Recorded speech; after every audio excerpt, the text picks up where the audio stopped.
किए जणे बहुत भल कथा कहिसेंती।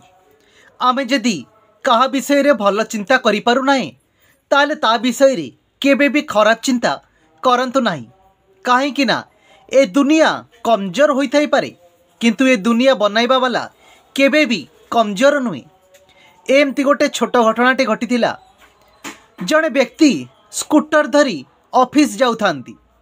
जेतेबेले ओभरब्रिज रे स्कूटर चढ़ु थाए सही समय रे तांको स्त्री फोन कले मो पाई संध्या बेले 2 किलो सेव नहीं आसिबो। स्कूटर टी संगे संगे रखिले देखिले ओभरब्रिज तले गोटे वृद्ध माउसी जणे बहुत वृद्ध हो गलानी। सी सेव बिकुसंती। ए व्यक्तिटी जाइकी माउसी की पचारिले माउसी सेव किलो केते? माउसी उत्तर देले सेव किलो पुओ 40 टंका। ना मते 20 टंका रे दियो। वृद्ध जनक कहले ना 20 टंका नुह मो शेष देवी 35 टंका नाले मोर बहुत क्षति हो जीवो। ये सांगे सांगे व्यक्ति जनक उत्तर देले ना मते 30 टंका रे दियो। वृद्ध जनक मना कले। तापर ये स्कूटर धरी ऑफिस फेरी गले। जेतेबेले संध्या बेले ऑफिस रु फेरंती सेउ कथा तो मने पड़िला घर को नबार अच्छी। गोटे बड़ दुकान को जाई सेउ मागिले। कहले भाई सेउ किलो केते टंका? दुकानी बोर्ड चार्ट को हाथ देखई देले। कहले सेतिरे लेखा अछि। सेतिरे लेखा थिला सेउ किलो 60 टंका। ए लोकटे तांको पचारिला माउसी तो ओभरब्रिज तले सेउ किलो 40 टंका बिकुची। दुकानी जनक बोर्ड ऊपर को हाथ देखाई देले। सेठारे लेखा थिला दया करी बार्गेनिंग करी मूलचाल करी आमर इज्जत नष्ट करंतु नाही। व्यक्ति जनक चिंता कले अरे सकाळे मो तो माउसी पाखरु 40 टंका रे सेउ छाड़ी आसिली जाउची से माउसी पाखरु 2 किलो सेउ नहीं जीवी। शेषरे व्यक्ति जनक जाई से ओभरब्रिज पाखरे माउसी पाखरे पहुँचिले। बुढ़ी माउसी कहली माउसी 2 किलो सेउ बांध। माउसी सकाळ ग्राहक को केमिति न चिन्हिबे?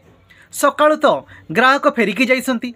माउसी सांगे सांगे उत्तर देले पुओ 2 किलो ने किंतु मते 35 टंका कमेइबु नाही मोर बहुत क्षति हब। व्यक्ति जनक जेतेबेले 2 किलो सेउ बांधिले सांगे सांगे माउसी की 120 टंका देले। माउसी जेतेबेले टंका फेरस्त कले व्यक्ति जनक मना कले ना माउसी टंका फेरस्त करनी ए टंका तमे रख। तापरे माउसी भगवान को डाकिकिरी प्रणाम कले प्रभु ये कौन? व्यक्ति जनक माउसी की कहले माउसी तमे गोटे ठेला गाड़ी करूना तमर बेपार बढ़ंता। माउसी उत्तर देले मौसा ठेला गाड़ी रे सेउ बिकुथिले। सी रोगाग्रस्त होला परे बहुत करज दाम रे बुड़ी गले। शेषरे मो करज सुझी पारिले नाही आउ ठेला गाड़ीटी नष्ट हो गला। सेथिपाई मो परिवार चलैयाकू मु ए बाहरे फल बिकिबाकू पड़ुछि। व्यक्ति जनक घर को गले स्त्री की सब कथा कहले। व्यक्ति जनक स्त्री पाखरु 5 टंका आनी माउसी के धरई देले। कहले माउसी ए 5 टंकाटा तमे रख मु प्रतिदिन तम पाखरु फल नेबी आउ सेथिरु काटी काटी दब। व्यक्ति जनक ऑफिस जाई ए माउसी रो परिस्थिति विषय रे समस्त को जणैले। सब ऑफिस रो कर्मचारी माउसी पाखरु फल नेले। किछि दिन परे माउसी गोटे ठेला गाड़ी तैयारी कला आउ तार बेपार भी आराम रे से कला। ठीक सेमिति आम मानक जीवन रे यह घटी थाए। जो लोक माने रास्ता कड़े फल बिकुसंती जो माने निज परिवार पोषण पाई बाध्य होई एही काम सब करुसंती टंका निहाती दरकार। आमे सेमानक पाखरे मूलचाल अधिक करिथाउ अधिक काटी थाउ तांकर किणा ठारू भी आमे कम टंका देई थाउ। जबरदस्ती सी क्षति सही की भी आमको दियंती काहेकि ना तांकर टंका निहाती दरकार।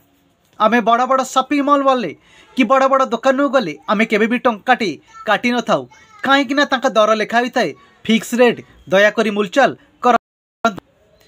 जदि आमे कहार भल चिंता करि परिबा नाही ताले केबे भी खराब चिंता करिबा से व्यक्ति विषय रे उचित नुहे।